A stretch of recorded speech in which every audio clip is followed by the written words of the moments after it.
Party Ramvilas के राष्ट्रीय अध्यक्ष और केंद्रीय मंत्री चिराग पासवान बिहार विधानसभा का चुनाव लड़ेंगे। पार्टी ने यह तय किया है कि चिराग किसी आरक्षित सीट से नहीं बल्कि एक सामान्य सीट से चुनावी मैदान में उतर सकते हैं। एलजेपी रामविलास के इस फैसले के बाद बिहार में चिराग की भूमिका को लेकर सियासत काफी तेज हो गई है और ये भी सवाल उठ रहे हैं कि क्या चिराग पासवान भविष्य में सीएम नीतीश का विकल्प बनना चाहते हैं। इस रिपोर्ट को देखिए।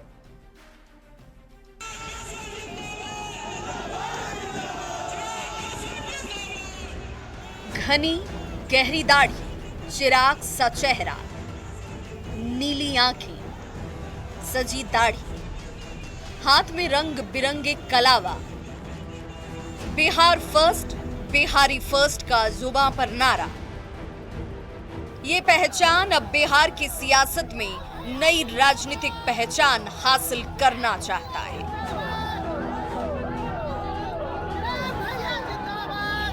चिराग पासवान मोदी मंत्रिमंडल में एक बड़े कैबिनेट मंत्री हैं, पर उनका मन निश्चित सीट के बजाय किसी सामान्य सीट से चुनाव लड़ना चाहते हैं।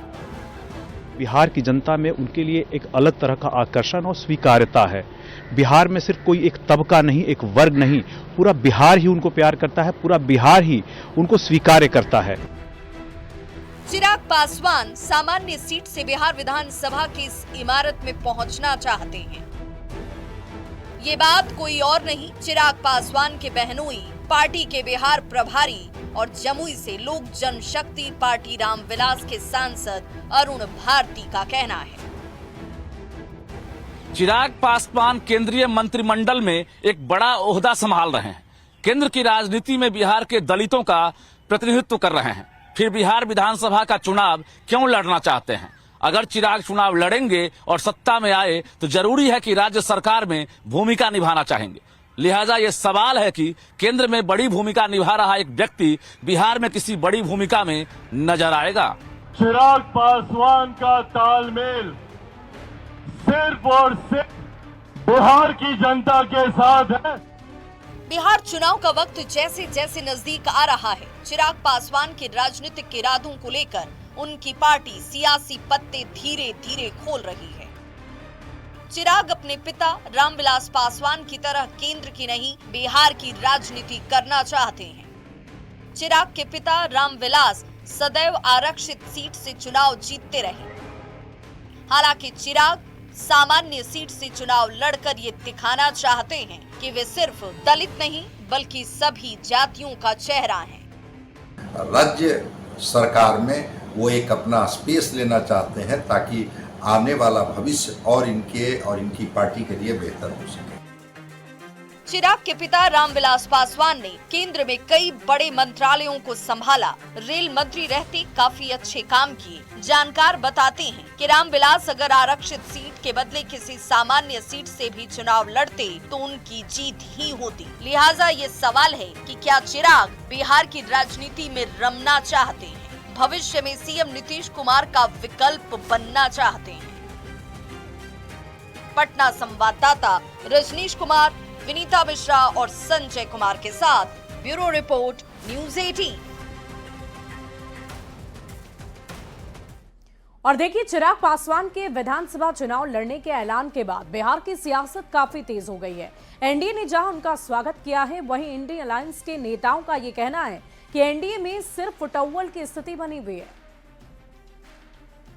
नेताओं कार्यकर्ताओं की इच्छा होती है कि किसी भी गठबंधन में उनके नेता को सर्वोच्च पद मिले। इसमें कुछ भी अस्वाभाविक नहीं है। भारत के संविधान ने हर नागरिक को यह अधिकार दिया है कि कोई भी व्यक्ति कहीं से भी किसी भी चुनाव को लड़ सकता है। लोक जनशक्ति पार्टी रामविलास के राष्ट्रीय अध्यक्ष चिराग पासवान जी की बिहार विधानसभा चुनाव लड़ने की चर्चा हो रही है, तो इसमें दिक्कत और आपत्ति कहां है?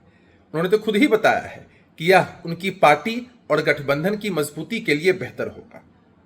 चिराग पासवान जी ने खुले मंचों से कहा है कि बिहार में सीएम पद की कोई वैकेंसी नहीं है और एनडीए का पूरा कुनबा उनकी पार्टी नीतीश जी के मजबूत नेतृत्व में चुना लेगा कि किस पार्टी को कौन सी सीटें मिलेगी। सीटों का समझौता होना अभी बाकी है और जिस पार्टी को जो सीट मिलेगी उस सीट के लिए कौन उम्मीदवार होगा ये वो पार्टी ही तय करेगी।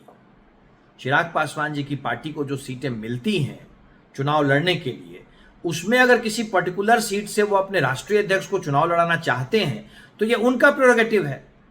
चिराग पासवान जी अगर एनडीए के उम्मीदवार की तरह बिहार में किसी विधानसभा से चुनाव लड़ते हैं, चाहे वो आरक्षित सीट हो या सामान्य सीट, कोई भी सीट हो, तो पूरा का पूरा एनडीए परिवार उन्हें रिकॉर्ड मतों से जिताने के लिए ताकत लगाएगा, मेहनत करेगा। देखिए, लोकतंत्र में सभी को आजादी है, जिसको जहां से लड़ना लड़े, जनरल से लड़ना जनरल से लगे, लेकिन मुद्दा ये नहीं है कि चुनाव लड़े। मुद्दा ये है कि क्या आप बिहार के लिए प्रतिबद्ध हैं।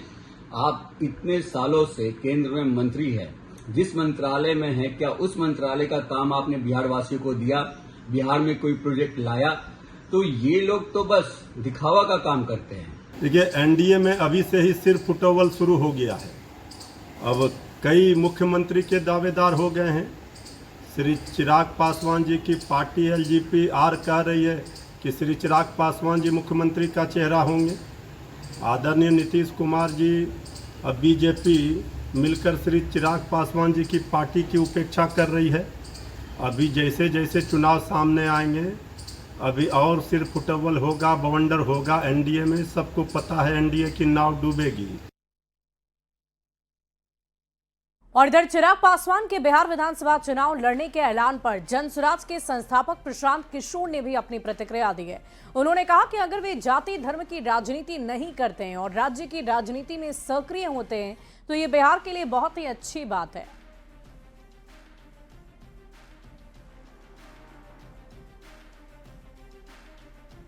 चिराग जी चुनाव लड़ते हैं तो बिहार के लिए अच्छी बात है। कोई नया लड़का जो जाति पाति की राजनीति नहीं करता है, अगर वो चुनाव लड़ते हैं तो बिहार की राजनीति के लिए अच्छी बात है। जनरल सीट से चुनाव लड़ेंगे तो जहाँ से भी लड़ेंगे उनका निर्णय है, लेकिन चिराग जी अगर बिहार की राजनीति में सक्रिय होते हैं, विधानसभा राज्य की राजनीति में, तो वो बिहार के लिए अच्छी बात है। और इधर तेज प्रताप और अनुष्का यादव प्रकरण के एक हफ्ते के बाद लालू प्रसाद के बड़े लाल बड़े बेटे तेज प्रताप ने आज अपनी चुप्पी तोड़ दी है। सोशल मीडिया पर एक के बाद एक 2 पोस्ट किए और तेजस्वी को अपना अर्जुन बताया और कहा कि हर साजिश को वो जल्द ही बेनकाब करेंगे। तेज प्रताप ने जयचंद का भी जिक्र किया और कहा कि जयचंद हर जगह है, अंदर भी और बाहर भी, जिसे लेकर सियासत गर्म हो गई है। इस रिपोर्ट को दिखाते हैं।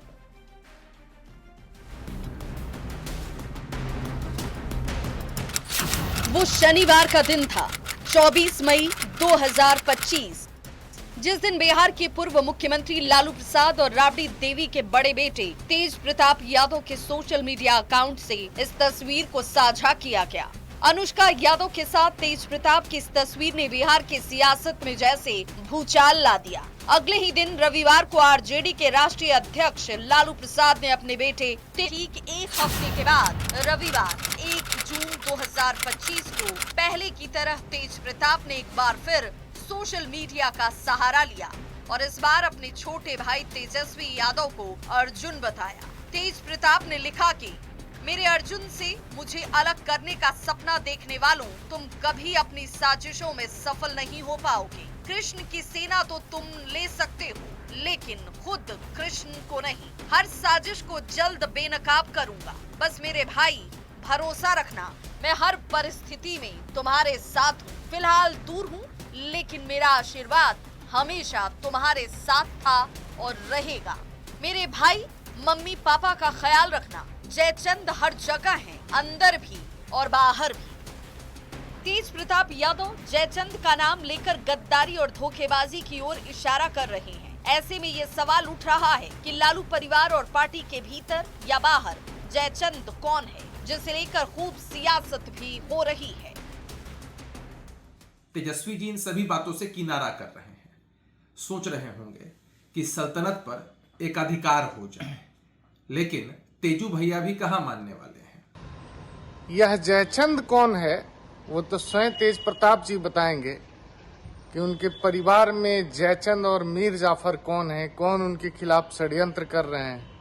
उनके खिलाफ कौन साजिश कर रहा है, कौन जयचंद्र है, यह तो खुलकर बताना चाहिए। वैसे राजद में इतनी गुटबंदी है कि हर नेता एक दूसरे को जयचंद्र बता सकता है।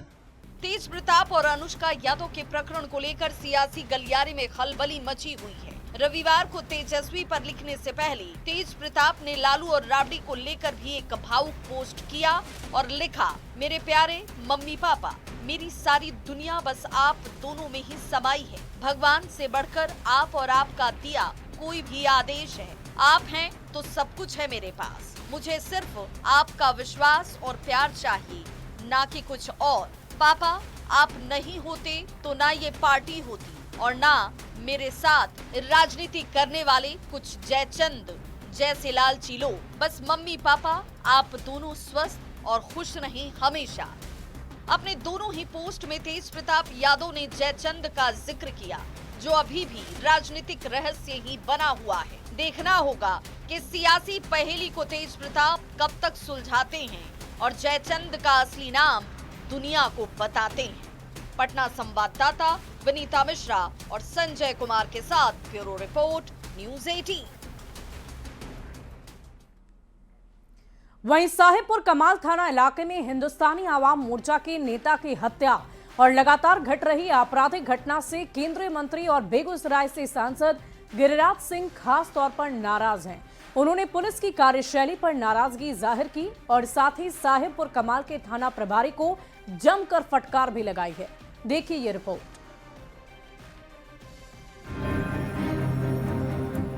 एक महीना में 2 घटना घटी है, उन्हें मुख्यमंत्री को बदनामे करके छोड़ दिया। बेगूसराय पुलिस की कार्यशैली को लेकर केंद्रीय मंत्री और स्थानीय सांसद गिरिराज सिंह खासे नाराज हैं। साहिबपुर कमाल सिंह ने अपनी नाराजगी सार्वजनिक तौर पर पुलिस पदाधिकारियों पर उतार दी, साथ ही जमकर फटकार भी लगाई है। आपने क्या कार्रवाई की जब इसके बहन बहनों को हेरू दे रहा है? आप लोगों ने क्या किया? एसपी को रिपोर्ट किया, मुंगेर के एसपी से बातचीत हुई। एक महीना में 2 घटना घटी है।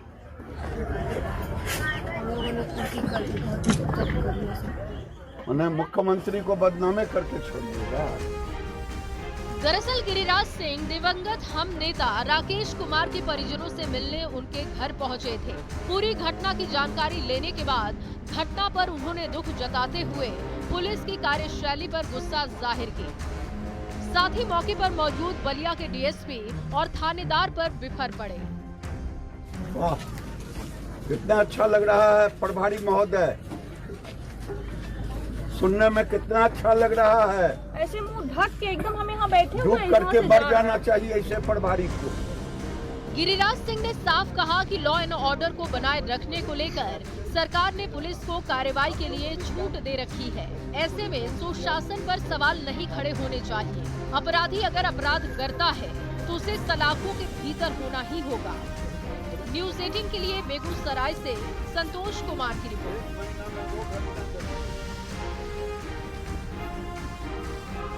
और देखिए, पुलिस की कार्यशैली से नाराज केंद्रीय मंत्री गिरिराज सिंह के इस बयान पर राजनीतिक बयानबाजी भी काफी तेज हो गई है।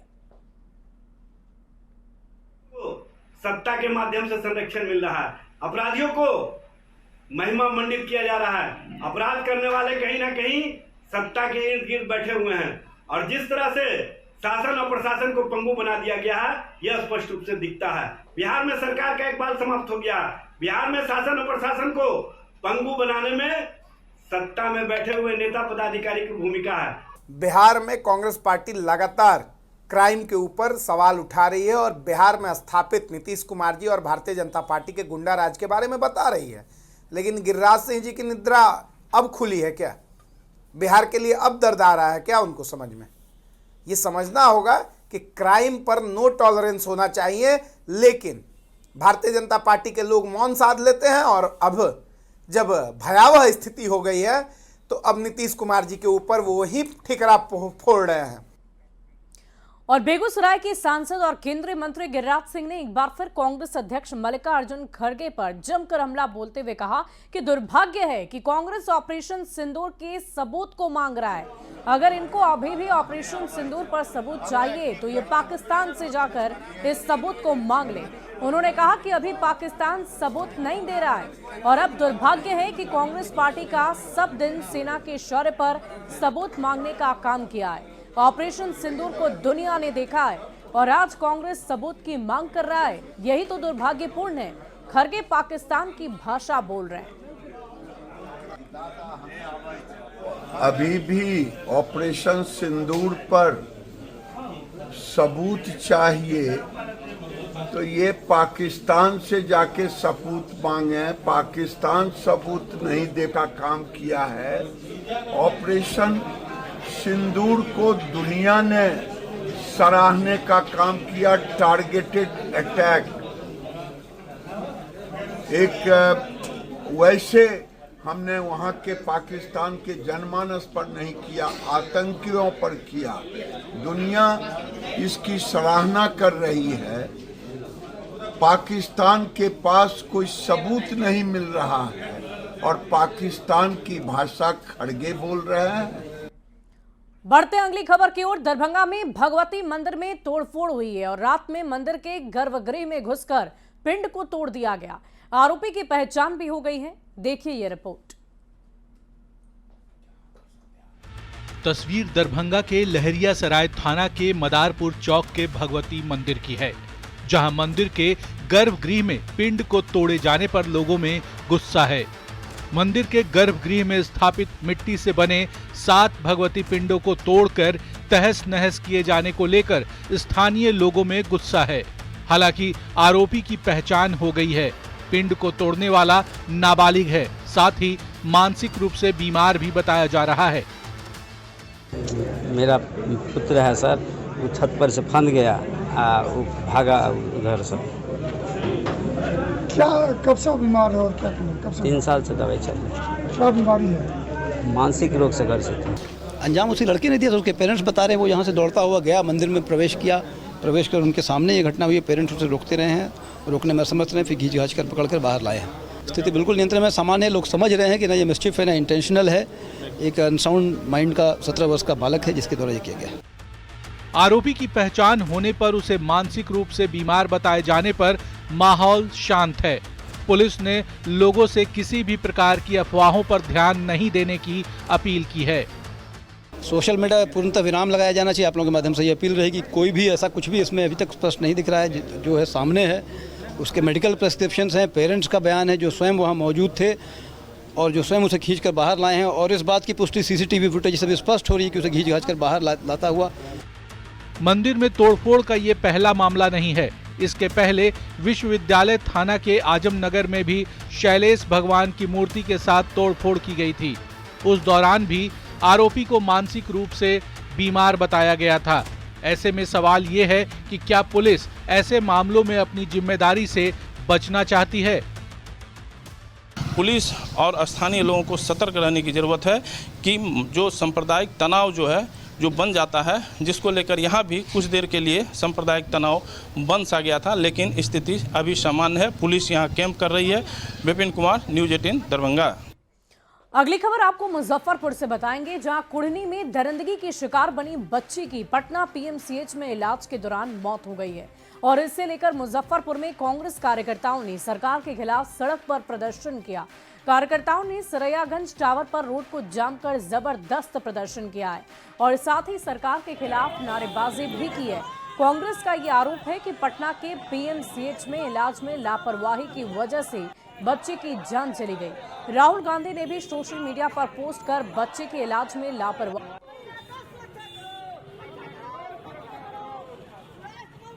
बेहतर इलाज के लिए बाहर रेफर करने का अनुरोध किया।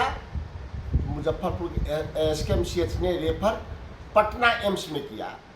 पटना एम्स के अधिकारियों ने कहा कि चूंकि एक विभाग का मामला नहीं है, गायनिक का है, सर्जरी का है, ईएनटी का है, लेकिन ईएनटी के डॉक्टर यहाँ छुट्टी पे है, हम यहाँ एडमिट नहीं कर सकते। फिर उन्होंने कल पीएमसीएच में रेफर कर दिया। पीएमसीएच में वह बच्ची 4 घंटे तक एम्बुलेंस में रही, जिसका साक्षी मीडिया भी रहा। घंटों संघर्ष राजेश राम जी ने किया, तब उस बच्ची को बेड तो मिला, एडमिट तो कर दिया गया, परंतु सरकार के लापरवाही के कारण, बेहतर स्वास्थ्य व्यवस्था न होने के कारण उस बच्ची की आज सुबह मौत हो गई।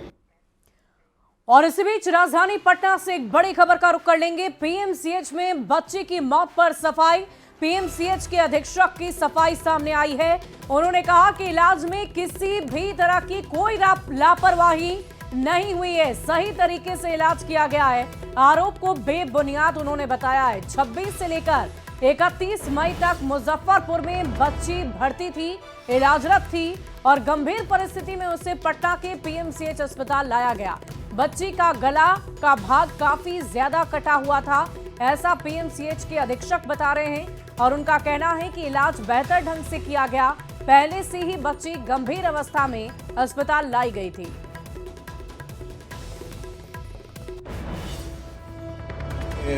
इलाज में कोई गड़बड़ी नहीं हुई है और 4 घंटा 9 घंटा का जो है वो भी गलत बात है, जो हमने रिकॉर्ड में देखा है और सभी डॉक्टर के द्वारा देखा गया है।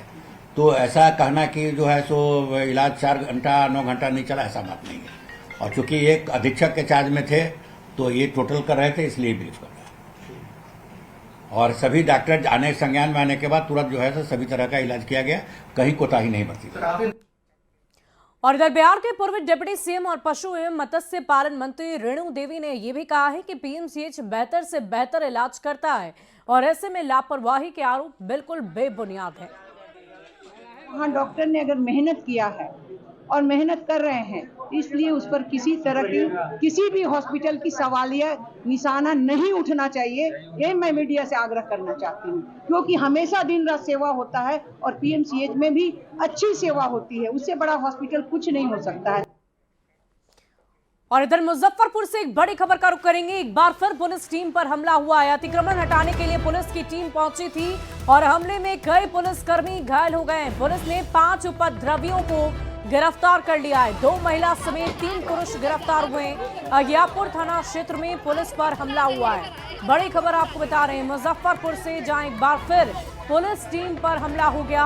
अतिक्रमण हटाने के लिए पुलिस की टीम मौके पर पहुंची थी और इस हमले में पुलिसकर्मी घायल हुए हैं। आपको बता दें कि पुलिस ने 5 उपद्रवियों को गिरफ्तार भी किया है।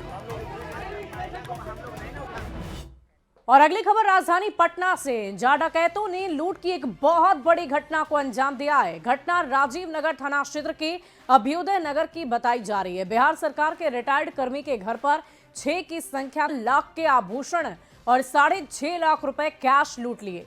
घटना के बाद पुलिस अधिकारियों में खलबली मच गई है और डीएसपी स्तर के अधिकारी घटना स्थल पर पहुंचकर इस पूरे मामले की तहकीकात में जुटे हुए हैं। इस पूरे मामले में ग्राउंड जीरो से और अधिक जानकारी दे रहे हैं न्यूज 18 संवाददाता संजय कुमार। क्या हुआ फिर अचानक से? आया तो इनको गिरा दिया पिस्टल जी, और कहते एकदम चुप रहा। फिर 5 जो है इंटर कर गया, एक हमको गिरा दिया। 5 थे कि 6 थे? कितने थे? 6 थे। एक तो पहले आया ना। जी जी, 6 थे। अच्छा, एक उनको पिस्टल गिराया रहा है, वो हमको गिराया रहा और 6.5 लाख रुपया ऊपर कोई जमीन का बेबियाना का पैसा था। तो वो 6.5 लाख ले गए? हाँ, 6.5 लाख रुपया और ऑर्नामेंट जितना था वो सब ले गया। ऑर्नामेंट्स अप्रोक्स कितने का होगा? करीब सर मान के चलिए 14 लाख से कम का तो नहीं है। बताया गया कि इनका एक ज़मीन है जिसे बेचकर उस पैसे को अपनी 2 बेटियों को आधे आधे देने थे। उस ज़मीन को करीब 85 लाख में एक क्रेता को बेचना तय हुआ था, जिसके एडवांस के रूप में करीब 12 लाख रुपये इनको मिला था। इनमें से 6 लाख अपनी एक बेटी को ये दे चुके थे, 6 लाख इनके घर में दूसरी बेटी को देने के लिए रखा हुआ था। इस संदर्भ में घटनास्थल का निरीक्षण किया गया।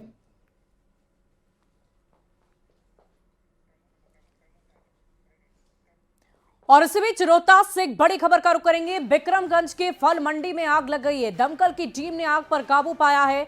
शॉर्ट सर्किट से आग लगने की आशंका जताई जा रही है। आपको बता दें कि अगलगी से मंडी में लाखों की संपत्ति का नुकसान हो गया है। बिक्रमगंज अनुमंडल क्षेत्र में आग लग गई है। बड़ी खबर आपको बता रहे हैं रोहतास से, जहां बिक्रमगंज के फल मंडी में आग लगने की खबर है। दमकल विभाग ने आग पर काबू पाया। शॉर्ट सर्किट से आग लगने की आशंका जताई जा रही है। तस्वीरें हम आपको दिखा रहे हैं कि आग कितनी भयावह रूप से लगी है और आप तस्वीरों को देखकर अंदाजा लगा सकते हैं कैसे धू-धू कर ये फल मंडी जल गई। और फिलहाल दमकल की टीम ने काफी कड़ी मशक्कत के बाद इस आग पर काबू पाया है।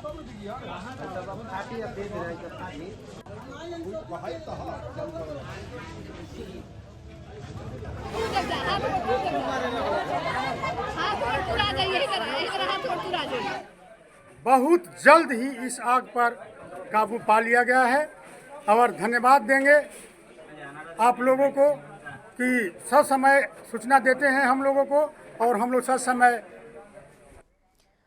और अगली खबर सीतामढ़ी से आ रही है। बड़ी खबर आपको बता दें, 23 राजस्व कर्मचारी सस्पेंड हुए हैं। डीएम ने कार्रवाई की है और 2 कर्मी पर काम में कोताही के आरोप लगे हैं। बड़ी खबर आपको बता रहे हैं, 21 कर्मी पर हड़ताल को लेकर एक्शन, बिना अनुमति सामूहिक हड़ताल का आरोप लगा है। बड़ी खबर आपको सीतामढ़ी से बता रहे हैं, 23 राजस्व कर्मचारी सस्पेंड कर दिए गए। डीएम ने कार्रवाई की है और 2 कर्मी पर काम में कोताही बरतने के आरोप लगे हैं। 21 कर्मी पर हड़ताल को लेकर एक्शन लिया गया और बिना अनुमति सामूहिक हड़ताल के आरोप भी लगे।